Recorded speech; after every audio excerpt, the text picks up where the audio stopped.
علی علی حق ہے، علی حق ہے، علی حق ہے، علی علی جدھر حق ہے ادھر مولا، جدھر حق ہے ادھر مولا، جدھر مولا ادھر حق ہے۔ فرمایا ان انفسکم مرہونۃ باعمالکم ففکوها باستغفارکم۔ میں آپ سے ایک سوال پوچھتا ہوں، کیا اللہ کے نبی مبالغہ آرائی کرتے ہیں؟ نہیں، ان کی شان بہت بلند ہے، مبالغہ آرائی کیوں کریں گے؟ کیا نعوذ باللہ اللہ کے نبی کے کلام کو نعوذ باللہ شاعری کہہ سکتا ہوں؟ نہیں ہو سکتا۔ ما ینطق عن الہوی ان ہوا الا وحی یوحی، وہ اپنی ہوا و حوث سے نہیں بولتے، جو کہتے ہیں اللہ کی طرف سے بولتے ہیں۔ صحیح۔ اب اللہ کے نبی نے ایک جملہ ارشاد فرمایا جو ہمیں اور آپ کو آنکھوں سے نظر نہیں آ رہا ہے، لیکن اللہ کے نبی نے فرمایا، انہوں نے کیا فرمایا؟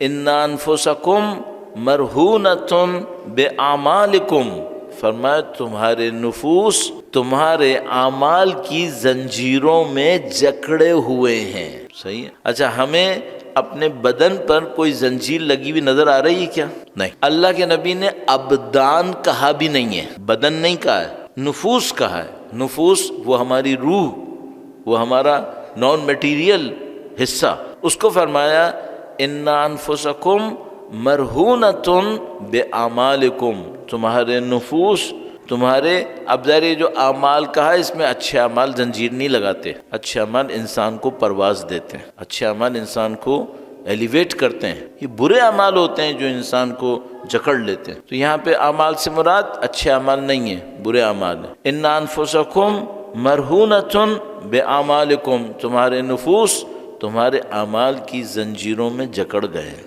یہ تو اللہ کے نبی نے بیماری بتائی، علاج بتایا یا نہیں بتایا؟ علاج بھی بتایا۔ مولا نے نہج البلاغہ میں نبی کی ایک صفت کہی ہے، بہت عجیب صفت ہے، فرمایا طبیب دوار بطبہ، کہا نبی، اب یہ کون کہہ رہا ہے؟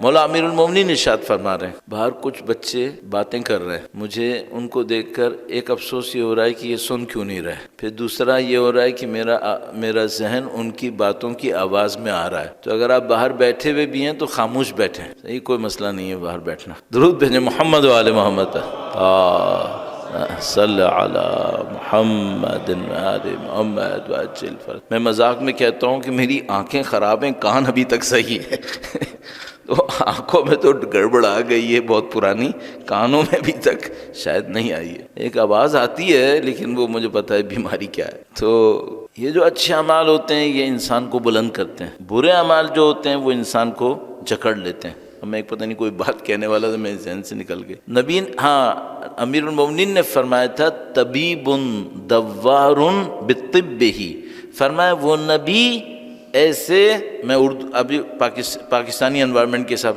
وہ نبی ایسے ڈاکٹر تھے جو اپنی بیماری لے کر گھومتے تھے کہ کوئی مریض ملے تو میں علاج کروں۔ اللہ اکبر۔ طبیب دوار، دوار کسے کہتے ہیں؟ دوار کہتے ہیں جو ایک ایک گھر جاتا ہے، ایک ایک گھر جاتا ہے۔ جیسے ہمارے یہاں معذرت کے ساتھ بڑی میں بچکانہ سی بات کر رہا ہوں، جیسے ہمارے یہاں بعض اوقات گلیوں میں کوئی بیچنے آتا ہے نا، ایک ایک گلی میں جاتا ہے، کچھ بیچ رہا ہوتا ہے، صحیح ہے۔ تو فرمایا ہوا طبیب، وہ طبیب تھے، ڈاکٹر تھے، دوار بطبہ، اپنا علاج معالجہ لے کر چلتے تھے، کوئی مریض ملے تو میں اس کا علاج کروں۔ تو نبی صرف بیماری نہیں بتاتے تھے، نبی علاج کرتے تھے۔ کیا علاج کیا؟ بیماری کیا بتائی؟ کہا بیماری یہ ہے کہ تمہارے نفوس بجائے یہ کہ اتنے ہلکے ہوں، سبک ہوں کہ پرواز کریں اللہ کی سمت، جس کو لقاء اللہ کہتے ہیں، وہ نہیں کرتے، بلکہ کیا ہو گیا؟ تمہارے برے اعمال کی زنجیروں میں جکڑے ہوئے ہیں۔ تو اے اللہ کے نبی، یہ جو میرے نفوس جکڑے ہوئے ہیں، میں کیا کروں؟ فرمایا ففکوہا، اس کو آزاد کرا لو، باستغفارکم، اپنی استغفار کے ذریعے سے آزاد کرو۔ یہ بڑی عجیب بات تھی کہ نبی نے کہا کہ میں تمہیں بتاتا ہوں تمہارا نفس آزاد کیسے ہوگا۔ اب آپ دیکھ رہے ہیں بہت دفعہ ہم لوگوں کے ساتھ ہوتا ہے، ہم دینی کام کرتے رہتے ہیں، ڈیولپمنٹ نہیں ہوتی۔ کیوں ڈیولپمنٹ نہیں ہوتی؟ یا ڈیولپمنٹ فیل نہیں ہوتی؟ کیوں نہیں ہوتی فیل؟ چونکہ بعض زنجیریں ہماری کبھی کھلی ہی نہیں ہیں۔ وہ کیسے کھلیں گی؟ باستغفارکم، استغفار کرو۔ اچھا، ہم لوگ میں بولوں گا میں تو کہتا ہوں استغفر اللہ ربی و اتوب الیہ. اچھا جتنی آسانی سے یہ استغفار کیا، گناہ بھی ایسے ہی کیا تھا، گناہ تو بڑے مزے لے لے کے کیا تھا، تو اتنی مشقت بھی تو اٹھاؤ اب استغفار کرنے میں. گناہ تو بڑے مزے لے لے کر مہینوں سالوں کیا تھا، استغفار ایک دفعہ کرو، اس کی بھی مشقت اٹھاؤ کوئی. تو مثال کے طور پر روزانہ کوئی میں ایک صاحب سے ملنے گیا، ایک بہت بڑے عالم تھے جو معنوی تربیت میں ماہر سمجھے جاتے تھے، بہت ماہر سمجھے جاتے تھے. تو میں ان کے پاس جا کر کہا کہ میں بہت گناہ گار آدمی ہوں، آپ مجھے کچھ نصیحت کریں گے، شاید میرے اوپر اثر نہیں ہوگا، شاید آپ کے بعض شاگردوں پہ اثر ہوتا ہو، میرے پہ شاید اثر نہ ہو، میرے گناہ پہلے بہت زیادہ ہیں. تو انہوں نے کہا کہ تم استغفار کرو. تو میں نے پوچھا استغفار کیسے کروں؟ انہوں نے کہا استغفار ایسے کرو کہ ایک دن بیٹھ کر، کوئی ایک چھٹی کا دن ہو، ویکینڈ ہو، ایک دن بیٹھ کر سوچو میں نے جب سے بالغ ہوا ہوں اب تک آنکھوں سے کتنے گناہ کیے ہیں، ان کی استغفار کرو ایک ایک کو یاد کر کے. تو کہنے کہ سوچو 15 سال کی عمر میں آنکھوں سے کیا گناہ کرتا تھا، 1 گھنٹہ اس پہ استغفار کر لو. 16 سال کی عمر میں آنکھوں سے کیا گناہ کرتا تھا، 1 گھنٹہ اس پہ استغفار کر لو. میں نے سوچا یہ نسخہ تو میرے مرتے دم تک چلتا رہے گا، میرے گناہ ختم نہیں ہوں گے. تو میں نے سوچا میں ایک اور کام کرتا ہوں، پھر میں ریاکاری کروں یا پتہ نہیں کیا کروں. ہر روز 10 مرتبہ ایک عضو کے لیے استغفار کروں گا پرانے گناہوں کو یاد کر کے. مثلا 10 مرتبہ استغفار کروں گا آنکھوں کے اوپر، 10 مرتبہ کانوں کے اوپر، 10 مرتبہ زبان کے اوپر، 10 مرتبہ دل کی غلط خواہشوں پہ، 10 مرتبہ شکم پرستی پر، 10 مرتبہ لالچ حرص پہ، 10 مرتبہ حسد کینے پہ. اس طرح کروں گا. پھر ایک اور کام کرتا تھا، وہ بھی انہی سے سیکھا تھا. وہ کیا، میری زندگی میں کچھ پوائنٹس ہیں. مثلا جب میں ایران گیا تو 17 سال کا تھا، تو میں نے سوچا کہ پہلے 10 مرتبہ استغفار کروں گا 17 سال سے پہلے جو گناہ کیے تھے. پھر جب میری شادی ہوئی تو میری عمر یہ تھی، تو میں سوچا 10 دفعہ استغفار کروں گا جب ایران گیا تھا اس کے بعد سے فلاں ٹائم تک، پھر 10 مرتبہ اس کے بعد اس ٹرن تک، پھر اس ٹرن تک. میں زندگی کو ٹرنز میں تقسیم کیا، ہر ایک ایریا کے اوپر اتنے مرتبہ استغفار کروں گا. کس امید سے؟ شاید سارے گناہ استغفار میں آ جائیں. اس طرح شاید آ جائیں. سارے آ جائیں گے؟ نہیں آئیں گے. میں نے بہت گناہ کیے. اللہ غفور کریم ہے، اللہ رحیم ہے. اگر میں لنگڑاتا ہوا بھی خدا کی طرف چلوں تو اس سے بہتر ہے کہ نہ چلوں اور کھڑا رہوں. لنگڑاتے ہوئے چلو تو صحیح، کوئی بات نہیں، جتنا بھی ہے. اللہ کے نبی نے فرمایا ان انفسکم مرہونۃ باعمالکم، تمہارے نفس تمہارے اعمال کی زنجیروں میں جکڑے ہوئے ہیں. ففکوہا باستغفارکم، ان کو آزاد کرا دو اپنی استغفار کے ذریعے سے. اس کے بعد دوسرا جملہ بہت ہی عجیب ہے، وَظُهُورُكُمْ ثَقِيلَةٌ بِأَوْزَارِكُمْ فَخَفِّفُوهَا بِطُولِ سُجُودِكُمْ. فرمائے تمہاری پشت کمر گناہوں کے بوجھ سے بھاری ہو گئی ہے، اسے ہلکا کر لو اپنے سجدوں کو لمبا کر کے. سجدے لمبے کرو. اگر سجدے لمبے کرو گے تو تمہاری پشت پہ جو گناہوں کا بوجھ ہے یہ ختم ہو جائے گا. اگر کبھی آپ نے ہائیکنگ کی ہو، پہاڑی پہ چڑھنے کی کوشش کی ہو، تو ایک وہ آدمی ہوتا ہے جس کے اوپر کوئی بوجھ نہیں ہوتا، وہ ہائیکنگ کر لیتا ہے. اگر کسی کی کمر کے اوپر 15 کلو بوجھ لدا ہوا ہو، وہ بھی اسی طرح کر لے گا؟ نہیں. یہ 15 کلو پہاڑی پہ چڑھتے ہوئے 100 کلو لگے گا، بہت بھاری لگے گا. اب مجھے بتائیے، اللہ کے نبی نے کہا تمہاری پشت گناہوں کے بوجھ سے بھاری ہے، تو میں کیا کہوں؟ نہیں ہے بھاری چونکہ مجھے نظر نہیں آ رہا. نبی شاعری کرتے ہیں؟ نبی مبالغہ آرائی کرتے ہیں؟ نہیں کرتے. اس کا مطلب ہے نظر نہیں آ رہا ہے. اس کی نشانی کیا ہے؟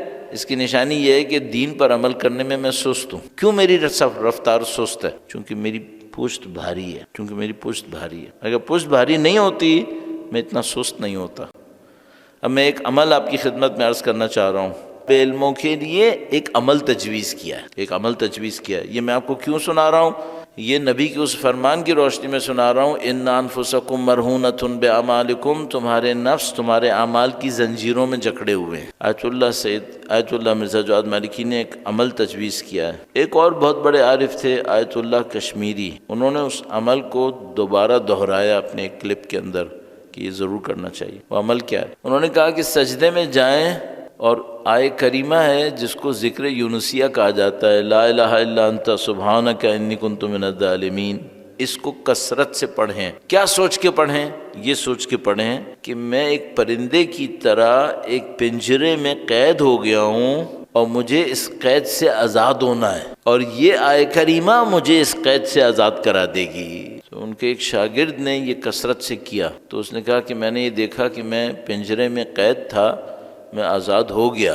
آزاد ہونے کے بعد میں چھت کی طرف گیا تو جیسے ہی میں چھت کے نزدیک آیا کہ اب میں اڑ کے باہر چلا جاؤں، اچانک میں نے دیکھا کہ میں دوبارہ زمین پہ گر گیا۔ تو انہوں نے کہا کہ استاد میں نے آپ کی کہے پر لا الہ الا انت سبحانک انی کنت من الظالمین اتنی دفعہ پڑھا تھا، تو یہ کیوں ہوا میرے ساتھ؟ تو انہوں نے کہا کہ بیٹا تم نے یہ تو پڑھا، لیکن تمہارے نفس میں اخلاقی ایک برائی ہے، وہ زنجیر ابھی بھی بندھی ہوئی ہے، وہ نہیں اڑنے دے گی تم کو پہلے وہ زنجیر توڑنی پڑے گی۔ استغفار یہ کر سکتا ہے، استغفار کے بعد باقی عمل فائدے دیں گے، ورنہ فائدے نہیں دیں گے۔ استغفار کثرت سے کرنی پڑے گی ان لوگوں کے کہے کے مطابق۔ تو وہ لا الہ الا انت سبحانک انی کنت من الظالمین کتنی دفعہ کہیں؟ یہ لوگ کہتے ہیں 400 مرتبہ۔ کون 400 مرتبہ کہہ پائے گا؟ میں تو دوبارہ سو جاؤں گا اگر میں 400 مرتبہ کہوں گا۔ 4 مرتبہ کہنا، 40 مرتبہ کہنا، شروع کرنا چاہیے۔ علی علی حق ہے، علی حق ہے، علی حق ہے، علی علی جدھر حق ہے ادھر مولا، جدھر حق ہے ادھر مولا، جدھر مولا ادھر حق ہے۔